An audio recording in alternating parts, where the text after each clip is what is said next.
Hello, hello, j'espère que vous allez bien. Bienvenue sur le podcast Style de vie. Je suis trop contente de vous accueillir aujourd'hui sur le podcast. Vous êtes de plus en plus nombreux à écouter et à suivre les épisodes, que ce soit sur YouTube ou sur les plateformes d'écoute. C'est génial. Je suis tellement reconnaissante quand je vois des retours positifs. Merci Seigneur et je prie pour que ça puisse encore encourager. C'est le but de ce podcast. Je suis désolée, je parle par le nez parce que on sort avec mon mari du Covid, donc bon. Et aujourd'hui, j'avais à cœur de vous partager un thème, un message hyper important dans la foi chrétienne pour notre quotidien. Ce message s'adresse surtout à des chrétiens, des personnes qui ont la foi. Le thème, comme vous l'avez vu sur le titre, c'est au sujet de la compassion. En fait, j'avais à cœur de parler de ce sujet parce que c'est la base de la foi chrétienne. Ça devrait être la base dans notre vie. C'est un sentiment qui est important en tant que chrétien. C'est important de ressentir ce sentiment-là. En fait, la compassion, c'est le thème central de la Bible. Ça illustre l'amour et la miséricorde. Vous allez souvent entendre parler de miséricorde. Miséricorde, c'est la compassion de Dieu envers l'être humain, envers l'humanité. Et Dieu nous appelle à agir avec bonté envers les autres, à agir avec compassion envers les autres. On voit dans la Bible que Dieu était plein de compassion envers nous. Alors déjà pour commencer, je vais vous donner la définition de la compassion. La compassion, c'est un sentiment qui porte à plaindre autrui et à partager ses souffrances. Et je vais vous partager du coup maintenant les versets qui parlent de la compassion de Dieu dans la Bible. Donc c'est dans le psaume 103, versets 13 et 14, qui dit « Comme un père a compassion de ses enfants, l'Éternel a compassion de ceux qui le craignent. Car il sait de quoi nous sommes faits. Il se souvient que nous sommes poussière. » Ce verset, il souligne la nature paternelle de Dieu et sa compréhension de notre condition humaine. Ensuite, dans Ésaïe 49, 13, « Cieux, réjouissez-vous. Terre, soit dans l'allégresse. Montagne, poussez des cris de joie. Car l'Éternel console son peuple et il a compassion de ses malheureux. » Là, la compassion de Dieu, elle est mise en avant donc pour son peuple en tant qu'acte de consolation pour ceux qui souffrent. Je vais me baser un peu aussi sur Hello Bible, je sais pas si vous connaissez. Ensuite, dans Matthieu 14, 14, en sortant de la barque, Jésus vit une grande foule et il fut ému de compassion pour eux. Et il guérit les malades. Là, la compassion de Jésus, elle se traduit par des actes. Il n'a pas une petite compassion, non, il est ému de compassion. Et donc, comme il est ému de compassion, il fait quelque chose, il agit. Pareil dans Matthieu 9, 36, à la vue des foules, il fut rempli de compassion pour elles, car elles étaient blessées et abattues, comme des brebis qui n'ont pas de berger. Là, on voit en fait que Jésus, c'est notre modèle de compassion. Lui, il réagit toujours face à la souffrance, on le voit dans la Bible, il réagit face à la souffrance des gens. Il y a une compassion spirituelle et physique. Ensuite, j'aime énormément ces versets, c'est dans Éphésiens 2, versets 4 à 7, qui dit « Mais Dieu est riche en compassion, à cause du grand amour dont il nous a aimés. Nous qui étions morts en raison de nos fautes, il nous a rendus à la vie avec Christ. C'est par grâce que vous êtes sauvés. Il nous a ressuscités et fait asseoir avec lui dans les lieux célestes en Jésus-Christ. » Donc, l'essentiel, c'est le début du verset. Mais Dieu est riche en compassion. Et du coup, en tant que chrétien, notre but n'est-il pas de marcher dans les pas de Jésus? Là, il n'y a pas d'excuse. On le voit plusieurs fois dans la Bible. Dieu en parle de la compassion. Et pourtant, parfois, la compassion, elle vient pas naturellement. J'entends et je suis pas parfaite, loin de là. On va dire que la chance que j'ai, c'est que je suis hypersensible, donc ce point-là est un peu plus facile, je pense, grâce à Dieu, je vous expliquerai pourquoi.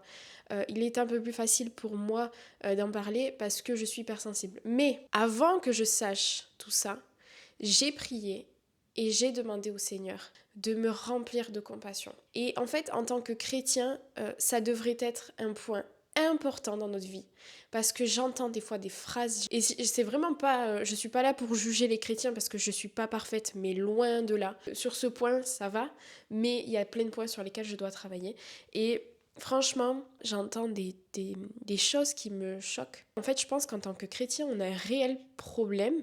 Certains ont un réel problème avec ça et c'est pas si on réalise l'importance de la compassion dans notre vie spirituelle, dans notre vie terrestre. C'est tellement important, c'est la base, je crois, de tout pour pouvoir servir le Seigneur. Et je crois que le Seigneur a vraiment besoin de faire un travail dans nos cœurs pour ça. Parce que franchement, on a beau aimer le Seigneur, On a beau servir, si on ne sert pas avec compassion, si on ne sert pas avec amour, je crois que ça ne sert à rien. Notre but, c'est d'être à l'image de Jésus. Qui était vraiment Jésus? Moi, je crois que Jésus, il était clairement la compassion. C'était la définition, en tant qu'être humain sur terre, de la compassion. Et notre but, c'est d'être à l'image de Christ. Il y a un verset qui dit dans Romains 8, 29, « Car ceux qu'il a connus d'avance, il les a aussi prédestinés à être semblables à l'image de son Fils, afin que son Fils soit le premier-né entre plusieurs frères. » Pour vous donner un peu des explications sur ce verset, donc je me suis basée sur Hello Bible. Par rapport au contexte de ce verset, là, l'apôtre Paul, il écrit aux Romains pour expliquer la relation entre les chrétiens, entre les croyants et Jésus. Et en fait, ce verset, il souligne la doctrine et de la prédestination, indiquant que Dieu a un plan pour ceux qui croient en lui, les appelant à ressembler à son Fils, Jésus-Christ. Et quand il parle d'être à l'image de son Fils, implique que les chrétiens sont appelés à adopter les caractéristiques spirituelles et morales de Jésus, telles que l'amour, la compassion, l'humilité et la sainteté. Ok, déjà, on a mis les bases. Dans Luc 10, versets 33 et 34, une parabole que certains connaissent, qui parle du bon samaritain. Mais un samaritain qui voyageait arriva près de lui et fut rempli de compassion lorsqu'il le vit. Il s'approcha et banda ses plaies en y versant de l'huile et du vin. Puis il le mit sur sa propre monture, le conduisit dans une auberge et prit soin de lui. Là, dans cette parabole du bon samaritain, on voit que la compassion, tout comme Jésus, elle se manifeste par des actions concrètes. Là, je pense que je vais toucher un point sensible. La compassion transcende les barrières culturelles et religieuses. C'est-à-dire que peu importe la personne qui est en face de nous, qu'elle soit chrétienne ou pas, qu'elle soit d'une autre confession religieuse, qu'elle soit française ou non, je m'exprime parce que je suis française et parce que je vis en France, qu'elle soit française ou étrangère, la compassion devrait être toujours présente. Notre compassion devrait être la même, peu importe la religion de la personne en face de toi, peu importe ses croyances, peu importe sa communauté, peu importe la culture. Quand je parle de communauté, c'est vraiment tout type de communauté. On ne parle pas de jugement, on a le droit de penser certaines choses, on est libre par rapport à ça, mais franchement, d'un regard biblique, là je parle mais vraiment toujours aux personnes qui ont la foi chrétienne, je prie pour que vraiment le Seigneur nous remplisse de compassion, peu importe la personne qui est en face de nous. Jésus, il nous a montré l'exemple. Faites une petite étude biblique sur l'histoire, sur la parabole du bon samaritain. Et bien sûr, maintenant, je vais vous partager les versets qui nous parlent à nous en tant que chrétiens, parce que là, je vous ai parlé de Dieu, de Jésus. Maintenant, je vais partager les versets qui parlent aux chrétiens, aux personnes qui ont la foi. Pour commencer, c'est dans Colossiens 3, verset 12. Ainsi donc, en tant qu'être choisi par Dieu, saint et bien-aimé, revêtez-vous de sentiments de compassion, de bonté, d'humilité, de douceur et de patience. Donc il faut se revêtir parce que c'est pas forcément naturel. Revêtez-vous de sentiments de compassion. En fait, ce passage, il nous encourage, il nous exhorte en tant que chrétiens à revêtir des attitudes de compassion envers les autres en imitant le caractère de Christ. Là, il n'y a pas d'excuse, clairement. Mais c'est pas fini.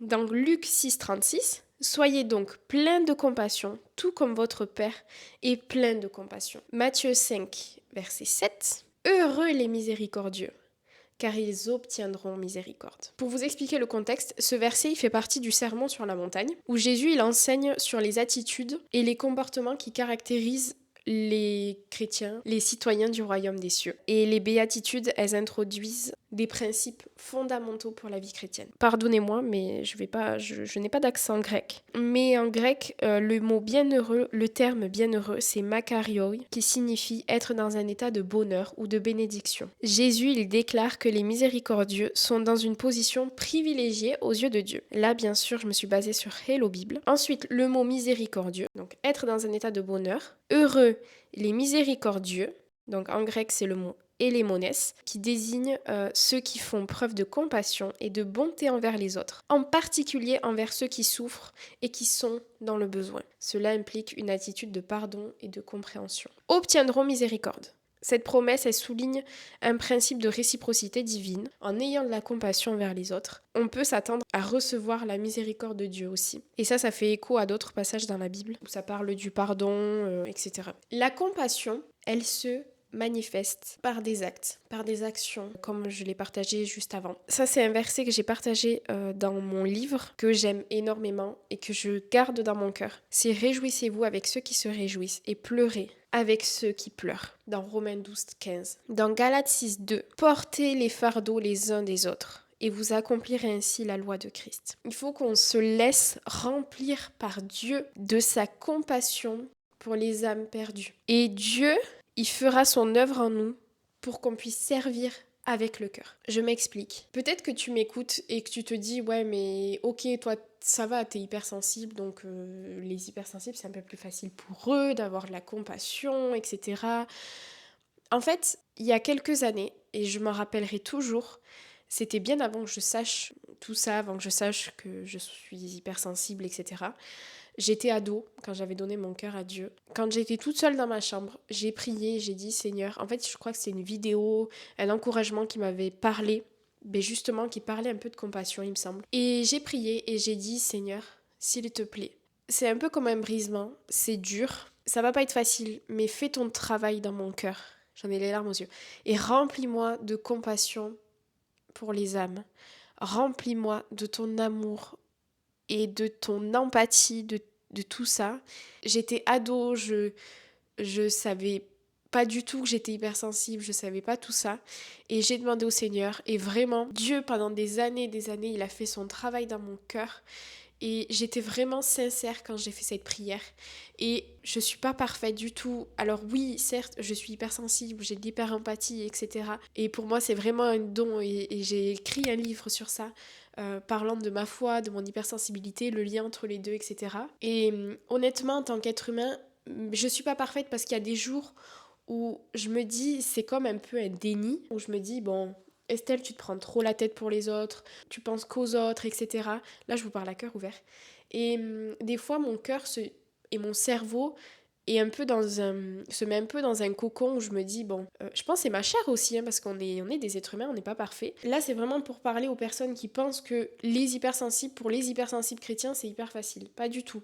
Parce que je pense que je suis pas la seule, mais des fois, mon cœur veut tellement se protéger de l'hyper-empathie, de la souffrance des autres, que du coup, tu te mets un peu dans un cocon où tu es un peu dans un déni.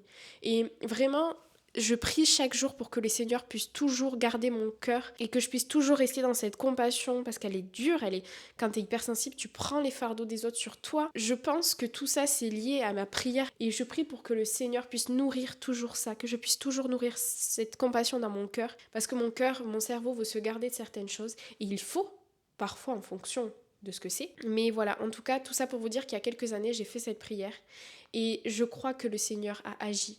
Et vraiment, je vous encourage, si vous n'avez pas la compassion dans votre cœur, si vous n'avez pas ce sentiment-là, priez pour que le Seigneur dépose dans votre cœur cette compassion pour les âmes. Et cette compassion nous pousse à prier les uns pour les autres d'un cœur sincère, à intercéder, à avoir de la compassion et du coup à faire quelque chose, à avoir des actions qui sont concrètes pour encourager des personnes, pour aider des personnes. Mais tu ne peux pas sauver les gens.